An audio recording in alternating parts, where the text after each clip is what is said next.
I'm Caroline McDaniel. And I am Emma Katie. And this is Tower News Network.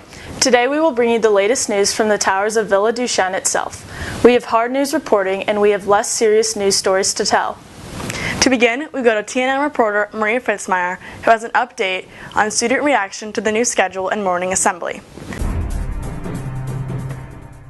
Audrey, how do you feel about having morning assembly first thing every day? I personally don't like it. I feel like oftentimes we don't really learn anything new and a lot of things are repeated. It also takes away junior and senior privileges when you have free period first. Despite these disadvantages, I do feel that it brings community within the school. Has your attendance improved because of it? Not mine personally, but I do feel that my friends' attendance has improved, but I also feel that there are inconsistencies, because if you're 2 minutes late, you're marked tardy. Do you think we should continue this next year? Although I may not like it, I do think we should continue it because it is a good way to start your day and brings about a great sense of unity. Thank you, Audrey. This is Maria Fitzmyer signing off. Thanks, Maria, for that great report. Next, we have senior Elizabeth Laudrier reporting with the adult point of view on morning announcements with Miss Richardson. Good morning, this is Elizabeth Laudrier reporting for TNN. What a great report from Maria. Dean of Students, Mrs. Krista Richardson, generously gave me a faculty response to the history of morning announcements or assembly. When asked about the intended purpose, Mrs. Richardson stated, "The purpose is for the school community to come together before we start the day. Also to start the day in a positive manner, celebrate successes, and share information." She went on to comment that the switch back to the beginning of the day has proven successful. I think it has proven successful. More kids are getting to school and even announcements on time, which is an added benefit, according to Dean Richardson. My final question was, do you think it will be a part of the schedule next year? She said, "I hope it is. I would like to add that it is new, and I know teachers are upset when we run over into first period, but once we get the hang of it, we will understand what activities and other things can be put into that slot of time to make it more efficient for everyone." TNN appreciates your time, Mrs. Richardson. Thank you so much. Thank you, Elizabeth, for that intriguing insight. Now on to Anna Katie for a recap of the Villa St. Joe field hockey game. Go Saints! This is Anna Katie bringing you the latest news in sports at Villa Duchesne. This past Sunday, Villa's field hockey team played St. Joe on the Angels' home field.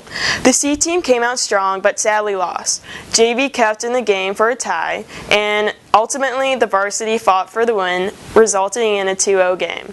Even though the game was not on Condi Field, this did not hamper the cheering crowds of Saint fans. The women of Villa were united by their rodeo theme as they valiantly supported their field hockey players and coaching staff. Without a doubt, Villa once again proved its superiority over St. Joseph's Academy by winning the most anticipated and treasured game of the field hockey season. Wow, Anna, thanks for sharing. Go Saints! Now, we have our very own Caroline McDaniel with a fascinating interview with the senior president of Diversity Club, Najee Walker. Good morning. This is Caroline McDaniel reporting for TNN. We have a special guest in Studio 116 today, Senior Najee Walker. Thanks for coming in, Najee. No problem. Najee is one of the co-founders of the Diversity Club here at Villa Duchesne. This club has powerfully evolved to embrace inequality and prejudice not only in our school, but the greater community. Let's get started. So, Najee, what are your thoughts on the guest speaker that you had come in for a club meeting? Sarah Boyce was absolutely amazing. I think that she carried herself very well, and her poise and mannerisms were on point and perfect. I love that she gave us facts rather than her opinion on the case, and then from that we were able to make our own judgments on what happened. Oh, interesting. Next question is, how has going to a school that is predominantly white affected your view on the world? Well, I think going to a PWI definitely does have its flaws and strengths. However, I think that it has truly prepared me for my adventures later on in life.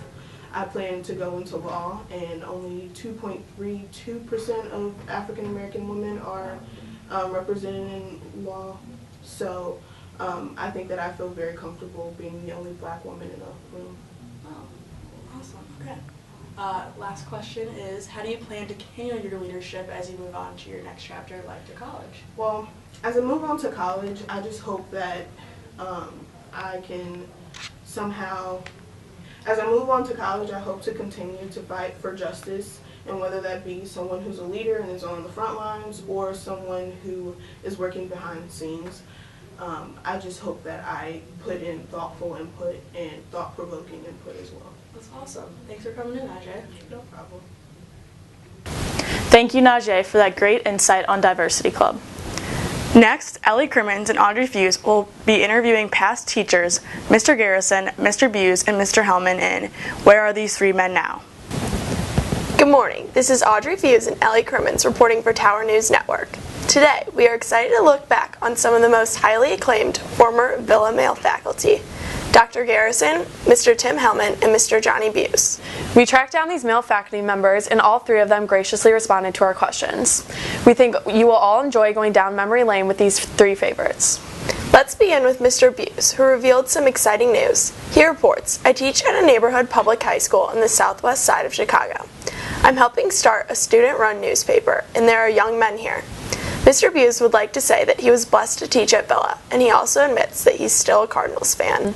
Many Villa girls still miss Dr. Garrison, who made the switch from Villa to Chaminade. Dr. Garrison responded, at Chaminade I sponsor the chess club, which has now become pretty much the cool kids club. There are a lot of similarities between Villa and Chaminade. I still teach history, but to young men rather than young women. They're equally great. By far the most exciting news is that he and his wife are expecting a baby boy. Mr. Hellman's life may have changed the most as he entered the business world.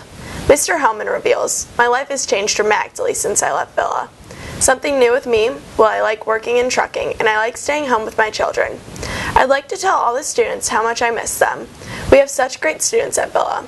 Lastly, I would like to tell the teachers that I miss talking and interacting with them. Thank you, Audrey and Ellie. So great to hear from them.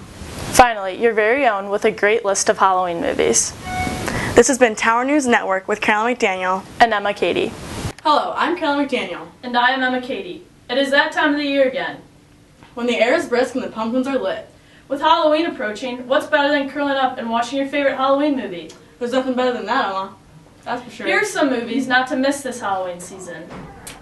Halloween Town is one of my favorites. It's a classic for all ages. Hocus Pocus, for more of a spooky classic. Another one is Casper the Friendly Ghost. It's one of my all-time favorites, that's for sure. And for those of you who like a little bit more thrill, The Conjuring will definitely make you jump out of your seat. That's for sure, Emma. That sounds scary. Alright, Villa, well that is our list of great Halloween flicks. Give them a watch.